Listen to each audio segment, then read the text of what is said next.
दोस्तों, मेरा नाम हेमंत है। मैं मध्य प्रदेश का रहने वाला हूँ। जब मैं और मेरी मम्मी शादी के लिए लड़की देखने गए थे, हम लोग शिवपुरी में लड़की देखने गए थे। वहाँ मुझे और मम्मी दोनों को लड़की पसंद आ गई और लड़की वालों ने भी मुझे पसंद कर लिया था। मैं 22 साल का था और वह लड़की जिसे मैं देखने गया था 19 साल की थी। हमारी सारी बातचीत पक्की हो गई। हम लोग घर वापस आ रहे थे तो लड़की की माँ ने हमें रात में उधर ही रुकने को बोला। मेरी मम्मी ने हाँ बोल दिया, लेकिन मैंने मना किया। पर जब वे लोग ज्यादा जिद करने लगे तो हमें रुकना पड़ा। उन लोगों ने अच्छा स्वागत किया, बढ़िया से खाना पीना हुआ। फिर रात हो गई और अंधेरा हो गया। अब हम सब सोने लगे। उनके घर में लड़की की माँ और लड़की के 2 भाई थे। दोनों भाई अलग रूम में सो गए। लड़की के पापा बाहर जॉब करते थे तो वे घर पर नहीं थे। लड़की की माँ, लड़की और मैं, मेरी माँ, हम चारों उनके घर के बड़े वाले हॉल में सो गए।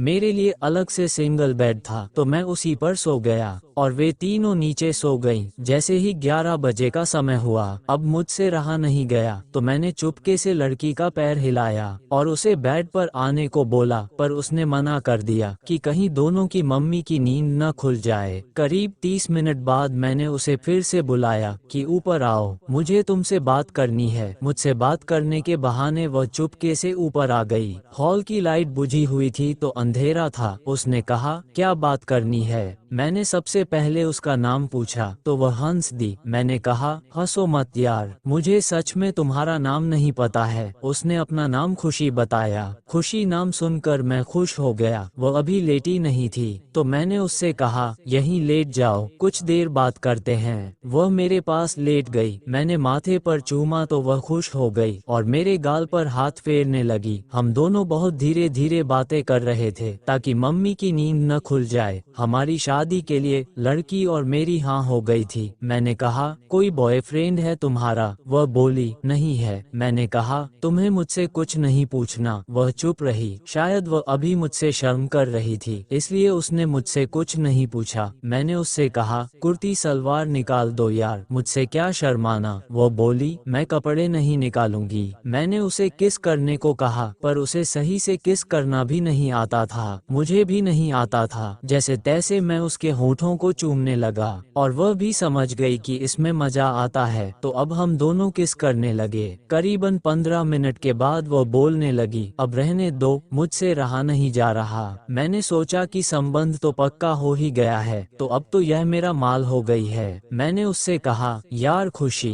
प्लीज अपने कपड़े निकाल दो ना, मुझे तुम्हारी शरीर देखनी है। वह बोली, शादी से पहले कुछ नहीं, ऐसे ही जो कुछ करना हो सो कर लो। मैं चुप हो गया। ऐसे ही हम दोनों को बात करते हुए रात का 1 बज गया। मैंने देखा कि मम्मी की नींद जोर से लगी थी तो मैंने जबरदस्ती उसकी सलवार खोल दिया। वह भी चुप रही। उसका मन तो था पर नखरे कर रही थी। वह बोली, मम्मी उठ जाएंगी यार, क्या कर रहे हो? मैंने कहा, हमारी बातें बहुत हो गईं, अब तुम बस चुप रहो। मैंने उसे लिटाया और उसके ऊपर चढ़ गया। कसम से पहली बार किसी लड़की के साथ मैंने ऐसा महसूस किया था, वह भी अपनी होने वाली पत्नी के साथ, और वह सील पैक थी। वह चिल्ला दी, मम्मी गई। उसकी आवाज से उसकी मम्मी की नींद खुल गई। मैं घबरा गया कि कहीं मम्मी लाइट न जला दें, नहीं तो सब गड़बड़ हो जाएगा। मैंने खुशी से चुप रहने को बोला और हम दोनों 10 मिनट तक ऐसे ही लेटे रहे। उसकी मम्मी वापस सो गई। उन्हें लगा होगा कि खुशी और मैं कुछ चुहलबाजी कर रहे होंगे तो उन्होंने खुशी को आवाज भी नहीं दी। ये जानकर मैं बड़ा खुश हुआ कि चलो सासू माँ भी अपनी बेटी की चीख से खुश हैं। थोड़ी देर बाद मैंने फिर से घुसाया और फिर से जोर का झटका दे दिया। इस बार थोड़ा सा अंदर घुसा तो वह फिर चिल्लाई और नीचे गिर गई। क्योंकि सिंगल बेड था, मैंने उसे चुपके से ऊपर बेड पर फिर से लेटाया और चुप रहने को बोला। वो बोली, दर्द हो रहा, क्या कर रहे हो? मैंने कहा, चिल्लाओ मत, इस बार धीरे से डालूंगा। वो बोली, रहने दो, इतना मोटा मेरे में कैसे घुसेगा? मैंने कहा, रुको देखो, इस बार चला जाएगा। इस बार मैंने उसके मुंह पर जोर से हाथ रख लिया ताकि वो चिल्ला न सके। फिर करारा झटका दे मारा। इस बार पूरा का पूरा अंदर चला गया और वो बहुत जोर से छटपटाने लगी, अपने पैर हिला रही थी और रोने लगी। मेरे में भी दर्द होने लगा, बहुत टाइट थी, मेरा बहुत मुश्किल से घुस पाया। इधर मम्मी के जागने का भी डर लग रहा था और उधर उसके चिल्लाने का। जैसे ही बाहर निकाला तो खून निकलने लगा। उसकी नीचे उसकी सलवार पड़ी हुई थी जिससे खून नीचे बेडशीट पर नहीं फैल पाया। उसके आंसू पहुंचने लगा और उसे मनाने लगा, यार खुशी, हमारी शादी होने वाली है, क्यों रो रही हो? ये तो शादी के बाद भी होना था, तो पहले हो गया। वो बोलने लगी, बात वह नहीं है, मुझे दर्द हो रहा है इसलिए मना कर रही थी।